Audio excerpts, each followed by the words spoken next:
ದೇವರಿಗೆ ಅಮೂಲ್ಯರು, ಅತಿ ಪ್ರಿಯರು, ಘನವಂತರಾದ ಪ್ರಿಯ ದೇವರ ಮಕ್ಕಳೇ, ಬನ್ನಿರಿ ಪ್ರಿಯರೇ, ಈ ಸಮಯ ಈ ದಿನ ನಾವು ಧ್ಯಾನಿಸಲಿರುವ ದೇವರ ವಾಕ್ಯ ಭಾಗ ಅಂಶ, ನಿರ್ಮಲ ಚಿತ್ತರು ಧನ್ಯರು, ಅವರು ದೇವರನ್ನು ಕಾಣುವರು. ಹೌದು ಪ್ರಿಯರೇ, ಮತ್ತಾಯ ಸುವಾರ್ತೆ 5ನೇ ಅಧ್ಯಾಯದಿಂದ 8ನೇ ವಾಕ್ಯ ಭಾಗದಿಂದ ನಾವು ನೋಡುತ್ತೇವೆ ಪ್ರಿಯರೇ. ನಿರ್ಮಲ ಚಿತ್ತ ಅಂದರೆ ಶುದ್ಧ ಹೃದಯವುಳ್ಳವರು ಧನ್ಯರು, ಅವರು ದೇವರನ್ನು ನೋಡುತ್ತಾರಂತ ಪ್ರಿಯರೇ. ಯೇಸು ಕ್ರಿಸ್ತನು ಸ್ವತಃ ಹೇಳಿದ್ದಾನೆ.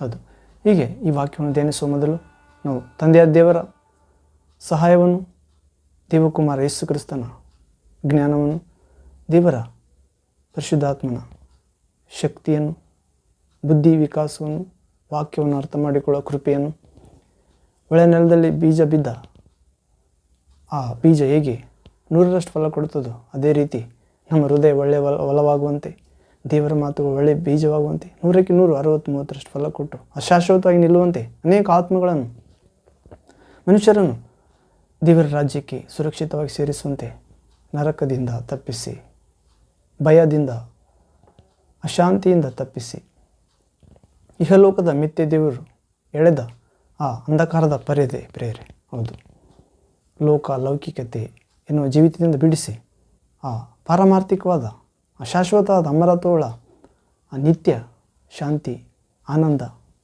ಜೀವಕ್ಕೆ ಸೇರಿಸೋಣ ಪ್ರೇರೆ ದೇವಚಿತ್ತಂತೆ. ಅದಕ್ಕೆ ಪ್ರಾರ್ಥಿಸೋಣ. ನನ್ನೊಂದಿಗೆ ಏಕೀಭವಿಸಿ ಪ್ರಾರ್ಥಿಸಿರಿ. ಪ್ರಾರ್ಥನೆ.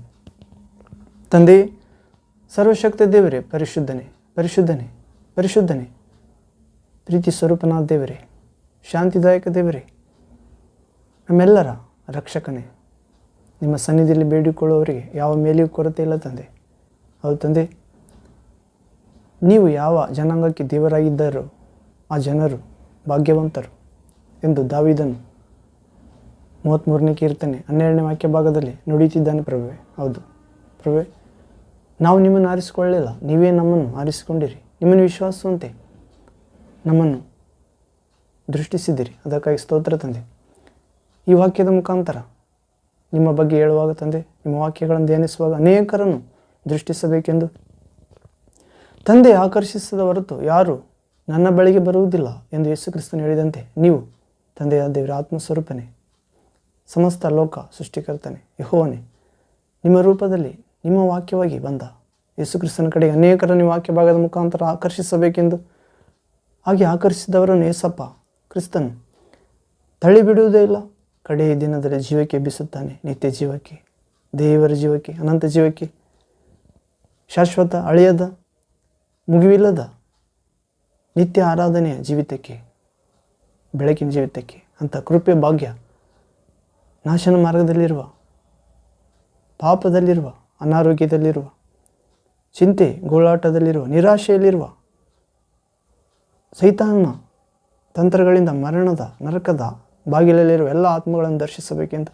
ಅಸಾಧ್ಯವಾದ ಕಾರ್ಯಗಳನ್ನು ಸುಸಾಧ್ಯವಾಗಿಸಿರುವ ಸರ್ವಶಕ್ತ ದೇವರೇ, ನಿಮಗೆ ಮಾತ್ರ ಸ್ತೋತ್ರ ಸಲ್ಲಿಸುತ್ತಾ ಎಲ್ಲರೂ ಜ್ಞಾಪಿಸಿಕೊಂಡಿದ್ದಕ್ಕಾಗಿ ಸ್ತೋತ್ರ.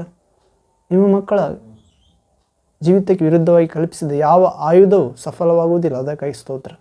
ಹೀಗೆ ಮಾಡಿ ಶಾಂತಿದಾಯಕ ದೇವರೇ, ಈ ವಾಕ್ಯ ಭಾಗದಲ್ಲಿ ಬಂದಿರುವ ನಿಮ್ಮ ಪ್ರತಿಯೊಬ್ಬ ಮಗಳನ್ನು ಜ್ಞಾಪಿಸಿಕೊಳ್ಳಬೇಕೆಂದು, ಅವರ ಜೀವಿತವನ್ನು ಮಾರ್ಪಡಿಸಬೇಕೆಂದು, ನೂತನ ವರ್ಷದಲ್ಲಿ ನೂತನ ಜೀವಿತವಾಗಿ, ನೂತನ ಸೃಷ್ಟಿಯಾಗಿ ಮಾರ್ಪಡಿಸಬೇಕೆಂದು, ಎಲ್ಲ ಕಷ್ಟ ಸಂಕಟಗಳನ್ನು ಗೆಲ್ಲುವ ಧೈರ್ಯ, ರಕ್ಷಣೆ ನೀಡಬೇಕೆಂದು, ಸೈತಾನನು ನಿಮ್ಮ ಮಕ್ಕಳಾದ ನಮ್ಮೆಲ್ಲರ ಕಾಲ ಕೆಳಗೆ ಹಾಕಿ ನಾಶ ಮಾಡುತ್ತಾ ಬರಬೇಕೆಂದು ಅಂತ ಪುನರುತ್ಥಾನದ ಯೇಸುವೆ, ನಿಮ್ಮ ಶಕ್ತಿ, ಮರಣ ಗೆದ್ದ ಶಕ್ತಿ, ದೈವ ಬಲ, ಆತ್ಮಬಲ, ಪರಲೋಕ ಬಲ, ಪರಿಶುದ್ಧಾತ್ಮ ಬಲ ನಮ್ಮೆಲ್ಲರೂ ನೀಡುತ್ತಾ ಬರಬೇಕೆಂದು ದಹಿಸುವ ಅಗ್ನಿಯಾದ ದೇವರೇ, ನಿರ್ಮಲ ಚಿತ್ತರಿಗೆ ಕಾಣುವಾತನೇ, ಯೇಸು ಕ್ರಿಸ್ತ ನಾಮದ ಪ್ರಾಸ್ತವ್ಯ ತಂದೆ. Amen amen. Thank you father, thank you Jesus Christ, thank you holy ghost, fire, living water, flow. ಆಮೇನ್.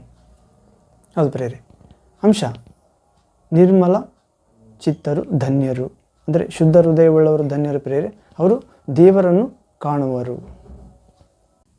ಬನ್ನಿರಿ ಪ್ರೇರೆ, ನಿರ್ಮಲ ಚಿತ್ತರು ಧನ್ಯರು, ಅವರು ದೇವರನ್ನು ಕಾಣುವರು ಎನ್ನುವ ಅಂಶ ಭಾಗದೊಳಗೆ ನೋಡುವುದಾದರೆ, ಮತ್ತಾಯ ಸುವಾರ್ತೆ 5ನೇ ಅಧ್ಯಾಯ 8ನೇ ವಾಕ್ಯ ಭಾಗದಲ್ಲಿ ನೋಡುತ್ತೇವೆ ಪ್ರೇರೆ.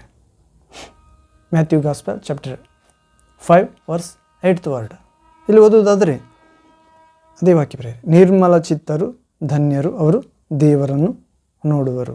ಅಂದರೆ ನಿರ್ಮಲ ಚಿತ್ತರಂದರೆ ಶುದ್ಧ ಹೃದಯರು, ಹೊಲಸಿರಲಾರ್ದು ನಿರ್ಮಲ ಎನ್ನುವಂತೆ ಹೊಲಸಿರಲಾರ್ದ ಹೃದಯದವರು ಧನ್ಯರು ಪ್ರೇರೆ. ಹೊಲಸು ಅಂದರೆ ದೇವರು ಅಶುದ್ಧ ಎಂದು ಪರಿಗಣಿಸಿದವುಗಳನ್ನು ನಮ್ಮ ಹೃದಯದಿಂದ, ಜೀವಿತದಿಂದ, ನಮ್ಮ ನೋಟದಿಂದ, ನಮ್ಮ ಬಾಯಿಂದ, ಕಿವಿಯಿಂದ, ಪಂಚೇಂದ್ರಿಯಗಳಿಂದ ತೆಗೆದುಹಾಕುವುದು ಪ್ರೇರೆ. ಹೌದು, ನಿರ್ಮಲ ಚಿತ್ತರು ಧನ್ಯರು, ಅವರು ದೇವರನ್ನು ನೋಡುವರು. ನಾವು ಯೇಸುಕ್ರಿಸ್ತನು ತೋಮನಿಗೆ ಹೇಳಿರುವುದನ್ನು ನೋಡುತ್ತೇವೆ. ತೋಮನು ಯೇಸುಕ್ರಿಸ್ತ ಪ್ರಭು ಪುನರುತ್ಥಾನ ಆದಮೇಲೆ, ಸಮಾಧಿಯಿಂದ ಎದ್ದ ಮೇಲೆ ಎಲ್ಲ ಶಿಷ್ಯರಿಗೆ ಕಾಣಿಸಿಕೊಂಡಿರ್ತಾನೆ, ಆದರೆ ತೋಮನಿಗೆ ಮಾತ್ರ ಕಾಣಿಸಿಕೊಂಡಿರುವುದಿಲ್ಲ. ಆಗ ಎಲ್ಲ ಶಿಷ್ಯರು ಹೇಳಿದರೂ ಕೂಡ ಆತನು ನಂಬಿರುವುದಿಲ್ಲ. ಆಗ ನಾನು ನಂಬಬೇಕಾದರೆ, ತೋಮನು ಹೇಳುತ್ತಾನೆ, ನಂಬಬೇಕಾದರೆ ಪ್ರಭು ಕಾಣಿಸಿಕೊಂಡರೂ ಕೂಡ ಅಷ್ಟು ಸುಲಭವಾಗಿ ನಂಬುವುದಿಲ್ಲ. ಆತನ ಕೈಗಳಲ್ಲಿ ಮೊಳೆಯ ಗಾಯವಿದೆ, ಶಿಲುಬೆಗೆ ಹೊಡೆದಾಗ ಕಾಲುಗಳಲ್ಲಿ ಮೊಳೆ ಗಾಯವಿದೆ, 2 ಕಾಲುಗಳಿಗೆ ಹೊಕ್ಕೆಯಲ್ಲಿ ಈಟಿಯಿಂದ ತಿವಿದಿದ್ದಾರೆ. ಈ ಗಾಯಗಳನ್ನು ನೋಡಿ ಆ ಬೆರಳಿನ ಗಾಯದಲ್ಲಿ, ಅಂಗೈಯಲ್ಲಿ ನನ್ನ ಬೆರಳನ್ನಿಟ್ಟು ನೋಡು ನಂಬುತ್ತಾನೆ, ಅಷ್ಟರವರೆಗೆ ನಂಬುವುದೇ ಇಲ್ಲ ಎಂದು ಹೇಳುತ್ತಾನೆ. ಹೌದು ಪ್ರೇರಿ. ಆಗ ಯೇಸು ಕ್ರಿಸ್ತನಲ್ಲಿ ಪ್ರತ್ಯಕ್ಷ ಆಗಿ ಬಾಗಿಲುಗಳು ಮುಚ್ಚಿಕೊಂಡಿರುತ್ತವೆ. ಅವರ ಮಧ್ಯೆ ಪ್ರತ್ಯಕ್ಷನಾಗುತ್ತಾನೆ ಪ್ರಭು. ಕಾರಣ, ಪ್ರಭು ಸರ್ವಶಕ್ತನು, ಭೂಮಿಯಲ್ಲಿ ಸ್ವರ್ಗದಲ್ಲಿ ಅಧಿಕಾರವುಳ್ಳಾತನು, ಆಗಲೆಲ್ಲದರಲ್ಲಿ ಅಗ್ರಸ್ತನು, ಆದಿಸಂಭೂತನು, ಸರ್ವಸೃಷ್ಟಿಗೆ ಜ್ಯೇಷ್ಠಪುತ್ರನು, ಅದೃಶ್ಯ ದೇವರ ಸಾದೃಶ್ಯ ರೂಪನು, ಸತ್ತವರೊಳಗಿಂದ ಮೊದಲೆದ್ದು ಬಂದಾತನು. ಹೌದು ಪ್ರೇರೆ. ನಾವು ನೋಡುತ್ತೇವೆ ಅನೇಕರು ಎದ್ದು ಬಂದಿದ್ದಾರೆಂದು. ಅದು ನಿಜವಾದ ಗುರುತುಗಳಿಲ್ಲ ಪ್ರೇರೆ, ಅದಕ್ಕೆ ಯಾವ ಸಾಕ್ಷ್ಯ ಕೂಡ ಇಲ್ಲ. ಆದರೆ ನಮ್ಮ ಪ್ರಭು ಎದ್ದು ಬಂದಿದ್ದಾನೆ ಎಂಬುದಕ್ಕಾಗಿ ಇವತ್ತಿಗೂ ಇಸ್ರೇಲ್ ದೇಶದಲ್ಲಿ ಜೆರುಸಲೇಮ್ ಎಂಬ ಆ ನಗರದಲ್ಲಿ ಯೇಸುವಿನ ಸಮಾಧಿ ತೆರೆಯಲ್ಪಟ್ಟದ್ದು ಕಂಡುಬರುತ್ತಿದೆ ಪ್ರೇರೆ. ಅನೇಕ ದೇಶಗಳವರು ಹೋಗಿ ನೋಡಿ ಬರುತ್ತಿದ್ದಾರೆ, ಸಜೀವ ಸಾಕ್ಷ್ಯ. ಪ್ರೇರೆ, ಮಕ್ಕಳು ಮಾಂಸಧಾರಿಗಳಾಗಿರುವುದರಿಂದ ಆತನು ಮಕ್ಕಳಂತೆ ಮಾಂಸಧಾರಿಯಾದನು. ಮಕ್ಕಳು ಮರಣ ಭಯದ ನಿಮಿತ್ತ ಜೀವಮಾನದುದ್ದಕ್ಕೂ ಮರಣಾಧಿಕಾರಿಯಾದ ಪಿಶಾಚನು, ಸೈತಾನನು, ಇಹಲೋಕದ ದುಷ್ಟಶಕ್ತಿ, ದೇವರ ಮಕ್ಕಳ ವಿರೋಧಿ, ಆತನ ವಶದಿಂದ ಬಿಡಿಸಬೇಕೆಂದು ದೇವರ ಸ್ವರೂಪದಲ್ಲಿದ್ದೇವೆ ಪ್ರೇರೆ. ನಾವು ನಮ್ಮ ಮೇಲೆ ಸೈತಾನಿಗೆ ದ್ವೇಷವಿದೆ. ಕಾರಣ, ದೇವರ ರೂಪದಲ್ಲಿ ಇದ್ದೇವೆ ನಾವು, ದೇವರ ಕೈಯಿಂದ ನಿರ್ಮಿಸಲ್ಪಟ್ಟಿದ್ದೇವೆ. ಹಳೆಯ ಕಾಲದಲ್ಲಿ ಆತನ ರೂಪದಂತಿದ್ದೇವೆ, ಆತನ ಹೋಲಿಕೆಯಲ್ಲಿದ್ದೇವೆ, ಆತನ ಸ್ವಭಾವದಲ್ಲಿ ಕೂಡ ಇದ್ದೇವೆ ಪ್ರೇರೆ. ಆದ್ದರಿಂದ ದೇವರನ್ನು ವಿರೋಧಿಸುವುದು ಆತನಿಗೆ, ಮನುಷ್ಯರನ್ನು ಹಾಳು ಮಾಡಿದರೆ ದೇವರಿಗೆ ದುಃಖಪಡಿಸುವುದೇ ಆತನಿಗೆ ಸಂತೋಷ ಪ್ರೇರೆ. ಕಾರಣ, ಆತನು ದೇವರ ದೂತನಾಗಿದ್ದ ಒಂದು ಕಾಲದಲ್ಲಿ ದೇವರನ್ನು ವಿರೋಧಿಸಿ ದೇವರ ಆಗಬೇಕೆಂದುಕೊಂಡು ಇನ್ನೊಬ್ಬ ದೇವದೂತನಿಂದ ದೇವರ ಮೂಲಕ ತಳ್ಳಲ್ಪಟ್ಟು ಭೂಮಿಗೆ ಪಿಶಾಚಿ ಎಂತಲೂ, ಘಟಸರ್ಪ ಎಂತಲೂ, ಅಬದ್ದೋನು, ಅಪೋಲೋನು, ಮರಣಾಧಿಕಾರಿ ಅಂತಲೂ, ಪುರಾತನ ಸರ್ಪ ಎಂತಲೂ, ಪ್ರೇರೆ, ಸುಳ್ಳುಗಾರ ಎಂತಲೂ, ಮೋಸಗಾರ ಎಂತಲೂ, ಸರ್ವಲೋಕವನ್ನು ಮೋಸಪಡಿಸುವ ಸರ್ಪ ಎಂತಲೂ ಹೆಸರುಳ್ಳಾತನಾಗಿದ್ದಾನೆ ಪ್ರೇರೆ. ಕಾರಣ, ದೈವ ಕೊಟ್ಟ ಅಂತಸ್ತಿನಲ್ಲಿ ನಿಂತುಕೊಳ್ಳಲಿಲ್ಲ ಆತ, ಇನ್ನೂ ಹೆಚ್ಚು ಬಯಸಿದ. ತನಗೆ ಕೊಟ್ಟ ಜ್ಞಾನದಲ್ಲಿ, ಸೌಂದರ್ಯದಲ್ಲಿ ಆತ ಗರ್ವಪಟ್ಟ, ಹೆಚ್ಚಳಪಟ್ಟ, ಉನ್ನತನಿಗೆ ಸಮಾನನಾಗಬೇಕೆಂದು ಬಯಸಿದ ದೇವರಿಗೆ. ಆದರೆ ದೇವರು ಆತನನ್ನು ಕೆಡವಿಬಿಟ್ಟ ಪ್ರೇರೆ. ಆತನು, ದೇವರ ಶಕ್ತಿ ಆತನಲ್ಲಿದೆ ಪ್ರೇರೆ. ಆ ಶಕ್ತಿ ಕಸ್ಕೊಂಡಿಲ್ಲ ದೇವರು, ಅದನ್ನು ದುರುಪಯೋಗಪಡಿಸಿಕೊಳ್ತಿದ್ದಾನೆ. ಅದಕ್ಕೆ ನೆಗೆಟಿವ್ ಪವರ್ ಅಂತೀವಿ ಪ್ರೇರೆ. ಹೌದು, ದೂರ ಆತ್ಮ, ದೂರ ದೇವರಿಂದ ದೂರ ಆದ ಆತ್ಮ ಸೈತಾನ ಪ್ರೇರೆ, ಲೂಸಿಫರ್, ದೇವರ ದೂತ. ದೇವರಿಂದ ದೂರ ಆದ ಆತ್ಮ ನರಕ ನಿರ್ಮಿಸಲಾಗಿದೆ ಪ್ರೇರೆ. ಆತನಿಗಾಗಿ ನರಕ ನಿರ್ಮಿಸಲಾಗಿದೆ, ಬೇರೆ ಯಾರಿಗೆಲ್ಲ. ಆತನೊಂದಿಗೆ ಅನೇಕರು ದೇವದೂತರು ಬಿದ್ದರು. ಆತನು ಕೆಡುವುದಲ್ಲದೆ ಅನೇಕರನ್ನು ಕೆಡಿಸಿದ. ಹೌದು ಪ್ರೇರೆ, ನಾವು ನೋಡುತ್ತೇವಲ್ಲ, ಕೆಟ್ಟವರ ಸ್ನೇಹ ಹಿಡಿದರೆ ಎಲ್ಲರೂ ಕೆಟ್ಟವರಾಗುತ್ತಾರೆ ಎನ್ನುವಂತೆ ಆತನ ಪಕ್ಷಕ್ಕೆ, ಆತನ ಆಲೋಚನೆ ಕೇಳಿದವರೆಲ್ಲರೂ ಸ್ವರ್ಗದಲ್ಲಿ ಕೆಟ್ಟವರಾದರು. ಆಕಾಶದಲ್ಲಿ ನಕ್ಷತ್ರಗಳಲ್ಲಿ 1/3 ಭಾಗ ನಕ್ಷತ್ರ ಅಂದರೆ ದೇವದೂತರು ಪ್ರೇರೆ. ಆ ದೇವದೂತರು 3 ಗುಂಪಿನಲ್ಲಿ ಒಂದು ಗುಂಪನ್ನು ಆತನು ಅಶುದ್ಧ ಮಾಡಿಬಿಟ್ಟನು. ದೇವರ ಕೋಪಕ್ಕೆ ಗುರಿ ಮಾಡಿಬಿಟ್ಟನು. ಆ ಒಂದು ನಕ್ಷತ್ರ ಗುಂಪು, ಆ ದೇವದೂತ ಗುಂಪು ಕೆಳಗಡೆ ಭೂಮಿಗೆ ಬಿತ್ತು ಪ್ರೇರೆ. ಹೌದು, ನಾವು ಪ್ರಕಟಣೆ ಗ್ರಂಥ 12ನೇ ಅಧ್ಯಾಯದಲ್ಲಿ ನೋಡುತ್ತೇವೆ. ಆ ಸೈತಾನನು ತನಗಿರುವ ಕಾಲ ಸ್ವಲ್ಪವೆಂದು ತಿಳಿದು ಭೂಮಿಯ ಕಡೆಗೆ ಇಳಿದು ಬಂದಿದ್ದಾನೆ. ಅಂದರೆ ಆತನು ಸ್ವರ್ಗದಿಂದ ತಾಳಲ್ಪಟ್ಟಾಗ ಮಧ್ಯ ಆಕಾಶದಲ್ಲಿ ಆತನ ಕಾರ್ಯ ಇದೆ ಪ್ರೇರೆ, ಸಿಂಹಾಸನ. ಆದರೆ ಯೇಸು ಕ್ರಿಸ್ತನು ನಮಗೋಸ್ಕರ ರಕ್ತವನ್ನು ಸುರಿಸಿ ತನ್ನ ರಕ್ತದಿಂದ ಪರಲೋಕ ಪ್ರವೇಶಿಸಿದ್ದಾನೆ ಪ್ರೇರೆ. ಅಲ್ಲಿಯವರೆಗೆ ಸೈತಾನನು ಪರಲೋಕಕ್ಕೆ ಹೋಗಿ ಬರುತ್ತಿದ್ದನು. ಆದರೆ ಯೇಸು ಕ್ರಿಸ್ತನು ಸ್ವಂತ ಪ್ರಾಣವನ್ನು ಕೊಟ್ಟು ನಿರ್ದೋಷ, ನಿಷ್ಕಳಂಕ, ಪರಿಶುದ್ಧ, ಯಜ್ಞದ ಕುರಿಮರಿಯಾದಂಥ ದೈವ ರಕ್ತವನ್ನು, ತನ್ನ ರಕ್ತವನ್ನೇ, ತ್ಯಾಗ ಆದ ರಕ್ತವನ್ನೇ ಅದು ಪ್ರೇರೆ ತೆಗೆದುಕೊಂಡು ಪರಲೋಕ ದಾರಿ ಏರ್ಪಡಿಸಿದ್ದಾನೆ ಪ್ರೇರೆ. ಆ ದಾರಿಯಲ್ಲಿ ಸೈತಾನಿಗೆ ಹೋಗಲು ಸಾಧ್ಯವಿಲ್ಲ, ತಳಲ್ಪಟ್ಟಿದ್ದಾನೆ. ಹೌದು ಸಹೋದರರು, ಆ ಸೈತಾನನನ್ನು ಜಯಿಸಿದರು ಯಾವುದರಿಂದ? ದೇವರ ವಾಕ್ಯದ ಕುರಿತು ಸಾಕ್ಷಿ ಹೇಳುವುದರಿಂದ, ಯೇಸು ರಕ್ತದ ಕುರಿತು ಸಾಕ್ಷಿ ಹೇಳಿರುವುದರಿಂದ, ಪ್ರಾಣದ ಮೇಲೆ ಆಸೆ ಬಿಟ್ಟು ಇದ್ದರಿಂದ ಆ ಕಡು ಕೇಳಿನ ಸೈತಾನನ್ನು ಜಯಿಸಿದರು ಪ್ರೇರೆ. ಆತನು ಕೆಳಗಡೆ ಬಿದ್ದು ಭೂಲೋಕಕ್ಕೆ ಬಂದಿದ್ದಾನೆ ಪ್ರೇರೆ. ಹೌದು, ಹೀಗೆ ಸಮುದ್ರದ ಮೇಲೆ ನಿಂತುಕೊಂಡಿದ್ದಾನೆಂದು ಹೇಳುತ್ತಿದೆ. ತನಗಿರುವ ಕಾಲ ಸ್ವಲ್ಪವೆಂದು ಕಡುರೋಷಿಯಿಂದ ಭೂಮಿಯ ಕಡೆಗೆ ಬಂದಿದ್ದಾನೆ. ಹೌದು ಪ್ರೇರೆ, ನಮಗೂ ಕೂಡ ಸ್ವಲ್ಪ ಕಾಲ ಕೊಡಲ್ಪಟ್ಟಿದೆ. ಯೇಸುವಿನ ವಿಶ್ವಾಸವೂ ಬೇಕಾಗಿದೆ. ಇರುವ ಆಯುಷ್ಯನೊಳಗಾಗಿ, ಇರುವ ಆರೋಗ್ಯದೊಳಗಾಗಿ, ಇರುವ ವಿಶ್ವಾಸ ಕಾಪಾಡಿಕೊಳ್ಳಬೇಕು, ಹೆಚ್ಚಿಸಿಕೊಳ್ಳಬೇಕಾಗಿದೆ. ದಿನದಿಂದ ದಿನಕ್ಕೆ ಕೃಪೆ, ಪರಿಶುದ್ಧತೆ, ನೀತಿ, ವಿಶ್ವಾಸ. ಹೌದು ಪ್ರೇರೆ, ಹೀಗೆ ನಿರ್ಮಲ ಚಿತ್ತರು ಧನ್ಯರು, ದೇವರನ್ನು ನೋಡುವರು. ತೋಮನು ನೋಡುತ್ತಾನೆ, ಪ್ರಭು ಪ್ರತ್ಯಕ್ಷ ಆಗುತ್ತಾನೆ. ಸ್ವಾಮಿ, ನನ್ನ ಪ್ರಭುವೇ, ನನ್ನ ದೇವರೇ ಎಂದು ಹೇಳುತ್ತಾನೆ ಪ್ರೇರೆ ಮೊಣಕಾಲೂರಿ. ಆಗ ಪ್ರಭು ಹೇಳುತ್ತಾನೆ, ನೀನು ನೋಡಿದ್ದರಿಂದ ನಂಬುತ್ತಿ, ನೋಡದೆ ನಂಬುವವರು ನಿನಗಿಂತ ಹೆಚ್ಚು ಭಾಗ್ಯವಂತರು. ಪ್ರೇರೆ, ನೋಡದೆ ನಂಬುವಂಥದ್ದು ಏನಂದರೆ ಯೇಸುವಿನ ಸುವಾರ್ತೆ, ಜೀವನ, ಬೋಧನೆ, ಸಾಧನೆ, ಮಹತ್ಕಾರ್ಯ, ಯಾತನೆ, ಮರಣ, ಸಮಾಧಿ, ಪುನರ್ಜೀವಂತ, ಎದ್ದಿದ್ದು, ಪರಲೋಕಕ್ಕೆ ಸ್ವರ್ಗಕ್ಕೆ ಏರಿ ಹೋಗಿದ್ದು, ಮತ್ತೆ ಬರುತ್ತೇನೆ, ನಿಮಗೋಸ್ಕರ ಸ್ಥಳವನ್ನು ಸಿದ್ಧ ಮಾಡಲು ಹೋಗುತ್ತಿದ್ದೇನೆ, ಬಂದು ಕರೆದುಕೊಂಡು ಹೋಗುತ್ತೇನೆ ಎನ್ನುವ ವಾಗ್ದಾನ. ಪ್ರೇರೆ, ಹೀಗೆ ಲೋಕ ಮುಕ್ತಾಯ ಆಗುತ್ತೆ ಪ್ರೇರೆ. ಹೀಗೆ ಅವರು ಧನ್ಯರು ಪ್ರೇರೆ, ನೋಡದೆ ನಂಬುವವರು. ಆದರೆ ಇಲ್ಲಿ ಮತ್ತಾಯ ಯೇಸುವಿನ ಶಿಷ್ಯನು ಹೇಳುತ್ತಿದ್ದಾನೆ, ನಿರ್ಮಲ ಚಿತ್ತರು ಧನ್ಯರು, ಅವರು ದೇವರನ್ನು ಕಾಣುವರು. ಪ್ರೇರೆ, ದೇವರನ್ನು ಕಾಣುತ್ತಾರೆ ಎಂದು ಹೇಳುತ್ತಿದ್ದಾನೆ. ಕಾರಣ ಶುದ್ಧ ಹೃದಯ, ಧನ್ಯ. ನಾವು ಮತ್ತೆ 5ನೇ ಅಧ್ಯಾಯ ಆ ಪರ್ವತ ಪ್ರಸಂಗದಲ್ಲಿ ಪ್ರಭು ಮಾತಾಡುತ್ತಿದ್ದಾನೆ. ಹೌದು, 1ನೇದು ಆತ್ಮದಲ್ಲಿ ಬಡವರಾಗಿರುವವರು ಧನ್ಯರು, ಪರಲೋಕ ರಾಜ್ಯವು ಅವರದು. 2ನೇದು ದುಃಖ ಪಡುವವರು ಧನ್ಯರು, ದೇವರನ್ನು ನೋಡುವರು ಅಥವಾ ಸಮಾಧಾನ ಹೊಂದುವರು. 3ನೇದು ವಿನಯವುಳ್ಳವರು ಧನ್ಯರು, ಅಂದರೆ ಶಾಂತರು, ಧನ್ಯರು. ಅವರು ದೇವರು ಅವರಿಗೆ ಸಮಾಧಾನ ಪಡಿಸ್ತಾರಂತಾರೆ, ತೃಪ್ತಿ ಆಗುತ್ತದೆ ಶಾಂತರಿಗೆ, ಭೂಮಿಗೆ ಬಾಧ್ಯರಾಗುತ್ತಾರೆ ಶಾಂತರು. 4ನೇದು ನ್ಯಾಯ ನೀತಿಗಾಗಿ ಹಸಿದು ಆತೊರೆಯುವವರು ಧನ್ಯರು, ಅವರಿಗೆ ತೃಪ್ತಿಯಾಗುತ್ತದೆ. ನ್ಯಾಯಕ್ಕಾಗಿ, ನೀತಿಗಾಗಿ ಬಾಯಾರಬೇಕಂತ ಪ್ರೇರೆ. ಯಾಕಂದರೆ ನಮ್ಮ ದೇವರು ನೀತಿವಂತನು, ನ್ಯಾಯವಂತನು. ಹೌದು, ಹಾಗೆ ಜೀವಿಸುವುದಾದರೆ ಆತನ ಸ್ವಭಾವದಲ್ಲಿ ಇದ್ದಾರೆ ಎಂದರ್ಥ. ಮತ್ತು 5ನೇದು ಕರುಣೆಯುಳ್ಳವರು ಧನ್ಯರು, ಅವರು ದೇವರನ್ನು ಅಥವಾ ದೇವರ ಕರುಣೆ ಹೊಂದುವರು. ಹೌದು, ಕರುಣೆ ನ್ಯಾಯ ತೀರ್ಪನ್ನು ಗೆದ್ದು ಹಿಗ್ಗುತ್ತದೆ, ಜಡ್ಜ್ಮೆಂಟ್ಗೆ ನಿಂತ್ಕೊಳ್ಳೋದಿಲ್ಲ. ಸ್ವರ್ಗ ನರಕಕ್ಕೆ ತಳ್ಳಬೇಕಾ ಬೇಡ ಎನ್ನುವರ ಗುಂಪದಲ್ಲಿ ನಿಲ್ಲುವುದಿಲ್ಲ ಕರುಣೆಯುಳ್ಳವರು. ಯಾಕಂದರೆ ದೇವರು ಕರುಣೆಯುಳ್ಳತನಾಗಿದ್ದಾನೆ ಪ್ರೇರೆ. ಆದ್ದರಿಂದ ಕರುಣೆಯುಳ್ಳವರು ಧನ್ಯರು, ದೇವರ ಕರುಣೆ ಹೊಂದುವರು. 6ನೇದು ಶುದ್ಧ ಹೃದಯವುಳ್ಳವರು ಧನ್ಯರು ಪ್ರೇರೆ. ನಾವು 6ನೇ ಭಾಗ ನೋಡುತ್ತೇವೆ, ಶುದ್ಧ ಹೃದಯ ಅಥವಾ ನಿರ್ಮಲ ಚಿತ್ತರು ಧನ್ಯರು, ದೇವರನ್ನು ಕಾಣುವರೆಂದು. ಮನುಷ್ಯನನ್ನು ದೇವರು 6ನೇ ದಿನ ನಿರ್ಮಿಸಿದ್ದಾನೆ ಪ್ರೇರೆ.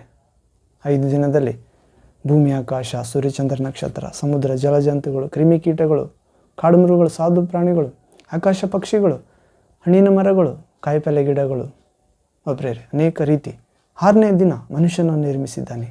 ಹೌದು,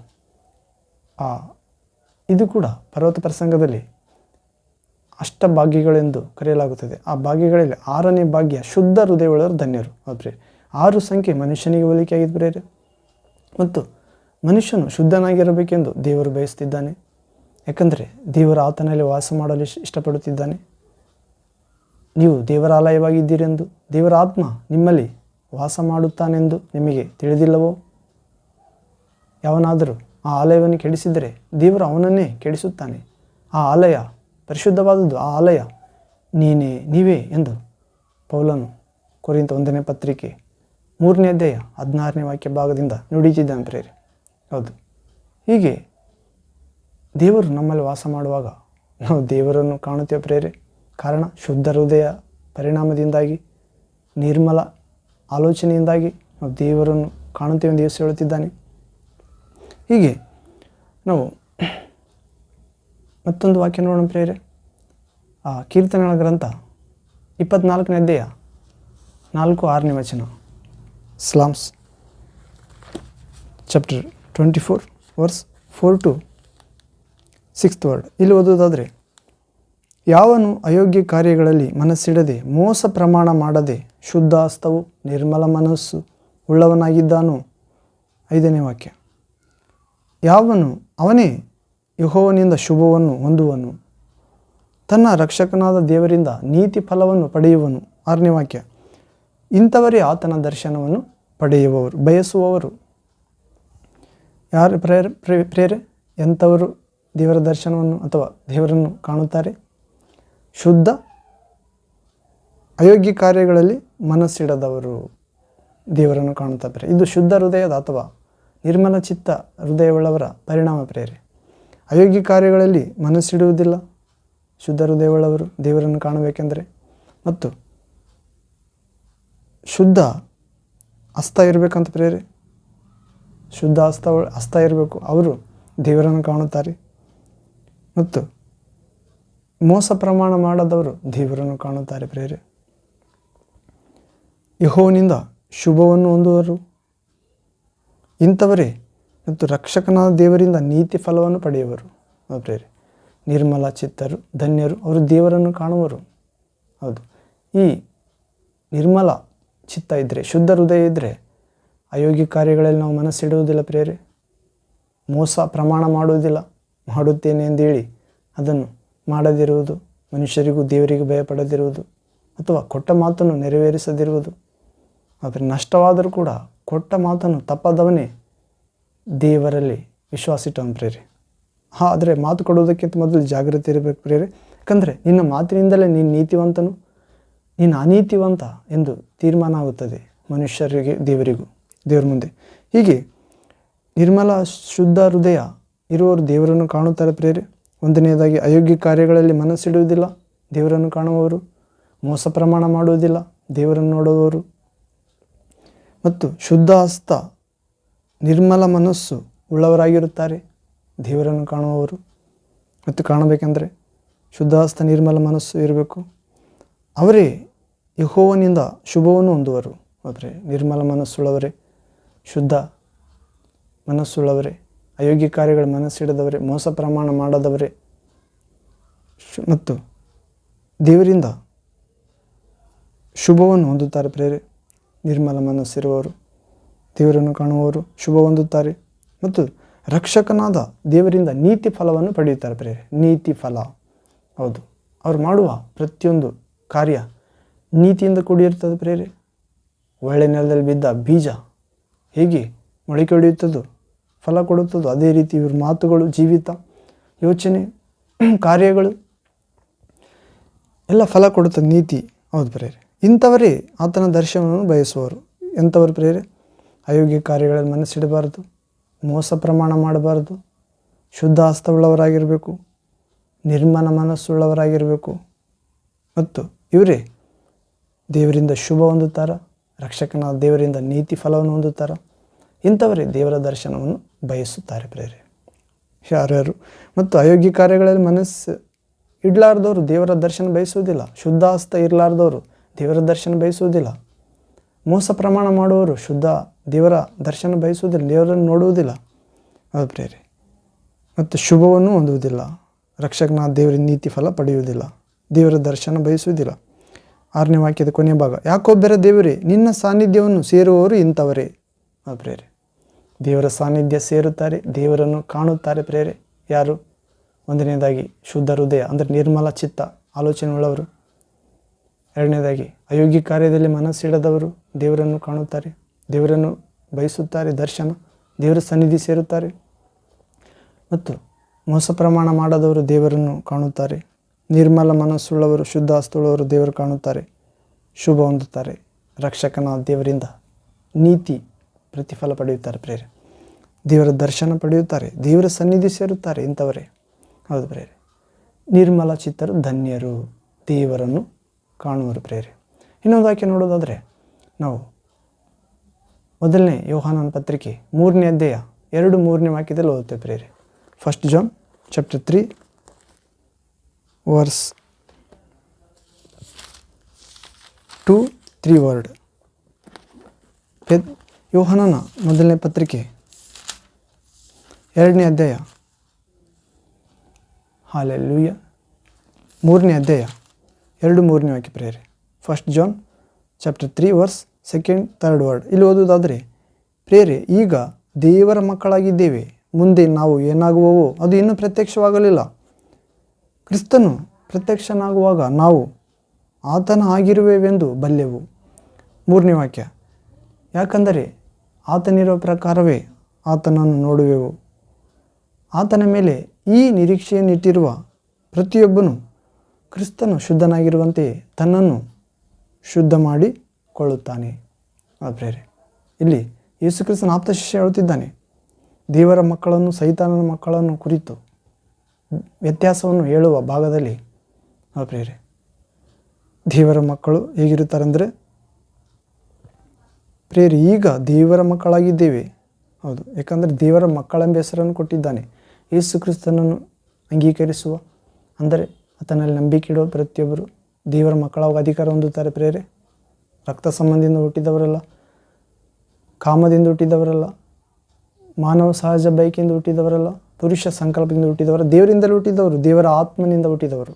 ಹೌದು, ಹೀಗೆ ಈಗ ನಾವು ದೇವರ ಮಕ್ಕಳಾಗಿದ್ದೇವೆ ಪ್ರೇರೆ. ಯೇಸುವಿನ ವಿಶ್ವಾಸ ಇಟ್ಟಿರುವುದರಿಂದ, ಆತನಿಗಾಗಿ ಜೀವಿಸುವುದರಿಂದ ಈಗ ದೇವರ ಮಕ್ಕಳಾಗಿದ್ದೇವೆ. ಮುಂದೆ ಏನಾಗುವವು ಇನ್ನೂ ಅದು ಪ್ರತ್ಯಕ್ಷವಾಗಿಲ್ಲ. ಕ್ರಿಸ್ತ ಯೇಸು ಪ್ರತ್ಯಕ್ಷನಾಗುವಾಗ ನಾವು ಆತನ ಆಗಿರುವೆವೆಂದು ಬಲ್ಲೆವೆಂದು ಹೇಳ್ತಿದ್ದಾನೆ. ಯೇಸು ಕ್ರಿಸ್ತನ 2ನೇ ಸಾರಿ ಬರುವಾಗ ನಾವು ಆತನಾಗಿರುತ್ತೋ ಅಂತ ಪ್ರೇರೆ. ಅಂದರೆ ಆತನು ದೇವರ ಚಿತ್ತವನ್ನು ನೆರವೇರಿಸಿದ ಪ್ರೇರೆ, ದೇವರು ಕೊಟ್ಟ ಕಾರ್ಯಗಳನ್ನು ಮಾಡಿ ಮುಗಿಸಿದ. ದೇವರ ಚಿತ್ತವೇ ಆಹಾರ, ಆತನು ಕೊಟ್ಟ ಕಾರ್ಯಗಳೇ ತಿಂಡಿ ತೀರ್ಥ ಅನ್ನಪಾನ ಎಂದು ಹೇಳಿದ ಪ್ರೇರೆ. ಹೌದು, ಆತನಾಗಿರುತ್ತೇವಂತ.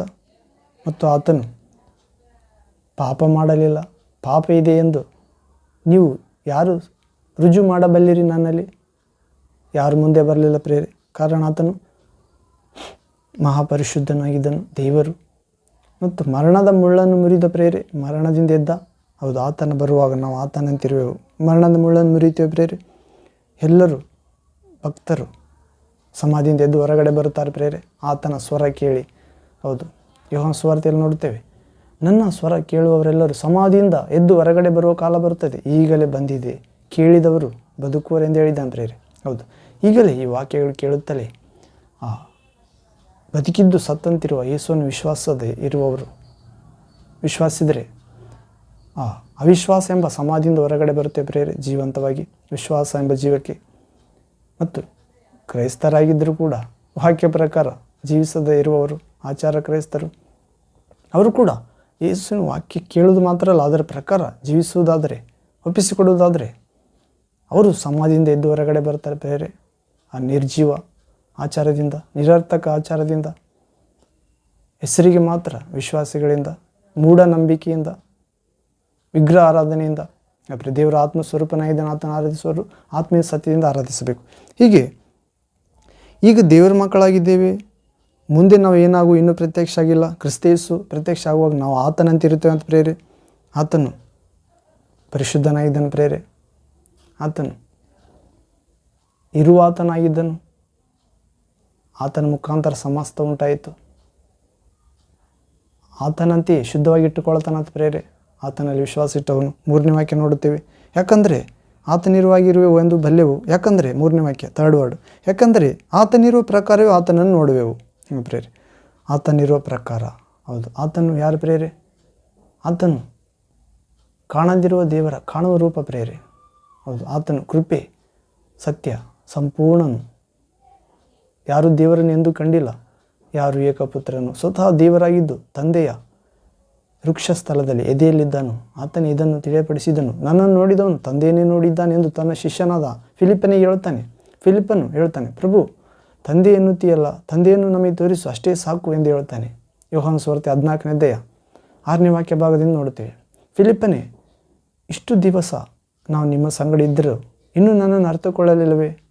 ನನ್ನನ್ನು ನೋಡಿದವನು ತಂದೆಯನ್ನೇ ನೋಡಿದವನಾಗಿದ್ದಾನೆ ಎಂದು ನೀನು ವಿಶ್ವಾಸುವುದಿಲ್ಲವೇ? ನನ್ನನ್ನು ವಿಶ್ವಾಸದಿದ್ದರೂ ಕೂಡ ನಾನು ಮಾಡಿದ ಕಾರ್ಯಗಳನ್ನಾದರೂ ನೋಡಿ ವಿಶ್ವಾಸಿಸಿರಿ. ತಂದೆ ನನ್ನಲ್ಲಿದ್ದಾನೆ, ನಾನು ತಂದೆಯಲ್ಲಿದ್ದೇನೆಂದು. ಅಷ್ಟೇ ಅಲ್ಲ, ನನ್ನನ್ನು ವಿಶ್ವಾಸವನು ನಾನು ಮಾಡುವ ಕಾರ್ಯಗಳನ್ನು ಆತನು ಮಾಡುತ್ತಾನೆ, ಆಕೆಯೇ ಮಾಡುತ್ತಾಳೆ. ಅಷ್ಟೇ ಏಕೆ, ಅವುಗಳಿಗಿಂತ ದೊಡ್ಡವುಗಳನ್ನು ಮಾಡುತ್ತಾರೆ. ಕಾರಣ ನಾನು ತಂದೆ ಬಳಿ ಹೋಗಿರುವುದರಿಂದ ತಂದೆ ಮಹಿಮೆ ಹೊಂದುವಂತೆ ನನ್ನನ್ನು ಬೇಡಿಕೊಳ್ಳುವುದನ್ನೆಲ್ಲ ನಾನು ಮಾಡುತ್ತೇನೆ. ಅಷ್ಟೇ ಅಲ್ಲ, ತಂದೆ ನನ್ನಲ್ಲಿ ಮಹಿಮೆ ಹೊಂದುವಂತೆ ಆತನು ಮಾಡುತ್ತಾನೆ. ಮತ್ತು ಒಂದು ಕಾಲ ಬರುತ್ತದೆ, ನೀವು ನನ್ನನ್ನು ಏನು ಬೇಡಿಕೊಳ್ಳುವುದಿಲ್ಲ, ತಂದೆಯೇ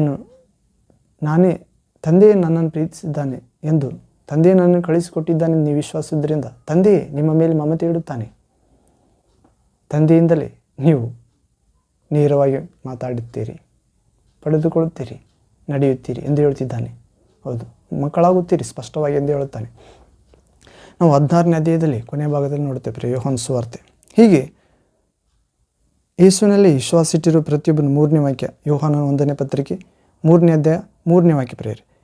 ಯಾಕಂದರೆ ಯೇಸು ಕ್ರಿಸ್ತನ ಆತನ ಇರುವ ಪ್ರಕಾರವೇ ಆತನನ್ನು ನೋಡುವೆವು. ಆತನ ಮೇಲೆ ಈ ನಿರೀಕ್ಷೆಯನ್ನಿಟ್ಟಿರುವ ಪ್ರತಿಯೊಬ್ಬನು ಕ್ರಿಸ್ತನು ಶುದ್ಧನಾಗಿರುವಂತೆ ತನ್ನನ್ನು ಶುದ್ಧ ಮಾಡಿ ಇಟ್ಟುಕೊಳ್ಳುತ್ತಾನೆ. ನಾವು ದೇವರ ಮಕ್ಕಳಾಗಿದ್ದೇವೆ. ಯೇಸು ಕ್ರಿಸ್ತನು ಪ್ರತ್ಯಕ್ಷನಾಗುವ ಆತನಂತೆ ಇರುತ್ತೇವೆ ಎನ್ನುವ ಪ್ರತಿಯೊಬ್ಬರು ಕ್ರಿಸ್ತನು ಶುದ್ಧನಾಗಿರುವಂತೆ ತನ್ನನ್ನು ತಾನು ಶುದ್ಧವಾಗಿ ಇಟ್ಟುಕೊಳ್ತಾನೆ ಪ್ರೇರೆ. ಹೌದು, ಕ್ರಿಸ್ತನು ಪಾಪ ಮಾಡಲಿಲ್ಲ ಪ್ರೇರೆ, ಸ್ವಾರ್ಥವಾಗಿ ಜೀವಿಸಲಿಲ್ಲ, ಮದುವೆ ಮಾಡಿಕೊಳ್ಳಬೇಕೆಂದು ಯೋಚಿಸಲಿಲ್ಲ, ಅಥವಾ ಹೆಸರುವಾಸಿಯಾಗಬೇಕಂತ ನೋಡಲಿಲ್ಲ ಪ್ರೇರೆ, ಮತ್ತು ಏನು ತಿನ್ನಬೇಕು, ಏನು ಕುಡಿಬೇಕು, ಏನು ಒದ್ದುಕೊಳ್ಬೇಕಂತ ಚಿಂತಿಸಲಿಲ್ಲ. ಹೌದು ಪ್ರೇರೆ, ಸ್ವಾರ್ಥಿ ಆಗಿದ್ದಿಲ್ಲ, ತ್ಯಾಗ ಜೀವಿತ ಜೀವಿಸಿದ ಪ್ರೇರೆ. ಹೌದು, ಆತನಲ್ಲಿ ವಿಶ್ವಾಸಿಟ್ಟಿರುವ ಪ್ರತಿಯೊಬ್ಬನು ಕ್ರಿಸ್ತನು ಶುದ್ಧನಾಗಿರುವಂತೆ ತನ್ನನ್ನು ಶುದ್ಧ ಮಾಡಿಕೊಳ್ಳುತ್ತಾನೆ. ಶುದ್ಧ ಪ್ರೇರೆ, ಹಣದ ಆಸೆ ಇದ್ದಿಲ್ಲ. ಯೋಚನೆ ಮಾಡೋ ಪ್ರೇರೆ, ಇಂದಿನವರಿಗೆ ವಿಶ್ವಾಸಿಗಳಿಗೆ, ದೇವರ ಸೇವಕರಿಗೆ ಹಣ ಎಂದು ಬಾಯಲ್ಲಿ ಬರುತ್ತಿದೆ. ಹೌದು, ಪೌಲನನ್ನು ಆದರ್ಶವಾಗಿ ತೆಗೆದುಕೊಳ್ಳಬಾರ್ದು. ನಾವು ಮೊದಲನೇದಾಗಿ ಯೇಸು ಕ್ರಿಸ್ತನ ಆದರ್ಶವಾಗಿ ತೆಗೆದುಕೊಳ್ಳಬೇಕು. ನಂತರ ಪೌಲನು ಅನೇಕ ವಿಷಯ ಹೇಳಿದ್ದಾನೆ. ಇದು ದೇವರ ಪ್ರಭುವಿನ ಆಗಿನಲ್ಲ, ಇದು ನನ್ನ ಅನಿಸಿಕೆ ಎಂದು ಹೇಳಿದ್ದಾನೆ. ಅದನ್ನು ಕೂಡ ದೇವರ ವಾಕ್ಯವನ್ನು ತೆಗೆದುಕೊಳ್ಳಬಾರ್ದು. ಹೌದು, ಹೀಗೆ ಇನ್ನೂ ಅನೇಕ ವಾಕ್ಯಗಳಿವೆ ಪ್ರೇರೆ. ನಿರ್ಮಲ ಚಿತ್ತರು ಧನ್ಯರು, ಅವರು ದೇವರನ್ನು ಕಾಣುವರೆಂದು. ಮತ್ತು ಅಪೊಸ್ತಲ ಕಾರ್ಯ 23ನೇ ಅಧ್ಯಾಯ 11ನೇ ವಾಕ್ಯದಲ್ಲಿ ಓದ್ತೇವೆ ಪ್ರೇರೆ. ಅಪೊಸ್ತಲ ಕಾರ್ಯಗಳು 23ನೇ ಅಧ್ಯಾಯ 11ನೇ ವಾಕ್ಯ. ಇಲ್ಲಿ acts chapter 23 verse 11th word. ಆ ದಿನದ ರಾತ್ರಿ ಕರ್ತನು ಪೌಲನ ಬಳಿಯಲ್ಲಿ ನಿಂತುಕೊಂಡು, ಧೈರ್ಯದಿಂದಿರು, ನೀನು ಯೆರೂಸಲೇಮಿನಲ್ಲಿ ನನ್ನ ಸಂಗತಿಯನ್ನೆಲ್ಲ ಸಾಕ್ಷಿಯಾಗಿ ಹೇಳಿದಂತೆಯೇ ರೋಮಾಪುರದಲ್ಲಿಯೂ ಸಾಕ್ಷಿ ಹೇಳಬೇಕಾಗುವುದು ಅಂತನು. ಅಂದರೆ ಯೇಸು ಕ್ರಿಸ್ತನು ಪೌಲನಿಗೆ ಆ ದಿನ ರಾತ್ರಿ ಪ್ರಭು ಕರ್ತನು ಬಳಿಯಲ್ಲಿ ನಿಂತುಕೊಂಡು ಧೈರ್ಯದಿಂದಿರು ಅಂದರೆ ಪೌಲನು ನಿರ್ಮಲ ಚಿತ್ತ ಆಗಿದ್ದ, ಶುದ್ಧ ಹೃದಯ ಉಳ್ಳವನಾಗಿದ್ದ ಪ್ರೇರೆ. ಹೌದು, ಯೇಸು ಕ್ರಿಸ್ತನ ದರ್ಶನದಿಂದ 3 ದಿನ ಕಣ್ಣು ಹೋಗಿಬಿಟ್ಟಿದ್ವು. ಈ ಲೋಕದ ಕಣ್ಣು, ಕ್ರಿಸ್ತನ ಕಣ್ಣು ಬಂದು ಪರಲೋಕದ ಕಣ್ಣು. ಹೌದು ಪ್ರೇರೆ, ಶುದ್ಧ ಕಣ್ಣಿದ್ವು, ಅದಕ್ಕೆ ದೇಹಕ್ಕೆ ದೀಪವಾಗಿತ್ತು. ಕರ್ತನು ದರ್ಶನ ಕೊಟ್ಟು ಬಳಿಯಲ್ಲಿ ನಿಂತುಕೊಂಡು, ಧೈರ್ಯವಾಗಿರು, ಯೆರೂಸಲೇಮಿನಲ್ಲಿ ನನ್ನ ಸಂಗತಿಯನ್ನು ಸಾಕ್ಷಿಯಾಗಿ ಹೇಳಿದಂತೆ ರೋಮಾಪುರದಲ್ಲಿಯೂ ಸಾಕ್ಷಿ ಹೇಳಬೇಕಾಗುವುದು. ಪೌಲನು ಸಮೀಪದಲ್ಲಿ ನಿಂತಿರುವ ಪ್ರಭುವನ್ನು ನೋಡಿದ ಪ್ರೇರೆ. ಮತ್ತು ಅಪೊಸ್ತಲ ಕಾರ್ಯ 18ನೇ ಅಧ್ಯಾಯದಲ್ಲಿ ಕೂಡ ನೋಡುತ್ತೇವೆ. 18ನೇ ಅಧ್ಯಾಯ 9, 10ನೇ ವಾಕ್ಯ. ಅಪೊಸ್ತಲ ಕಾರ್ಯ ಇಲ್ಲಿ ನೋಡುವುದಾದರೆ,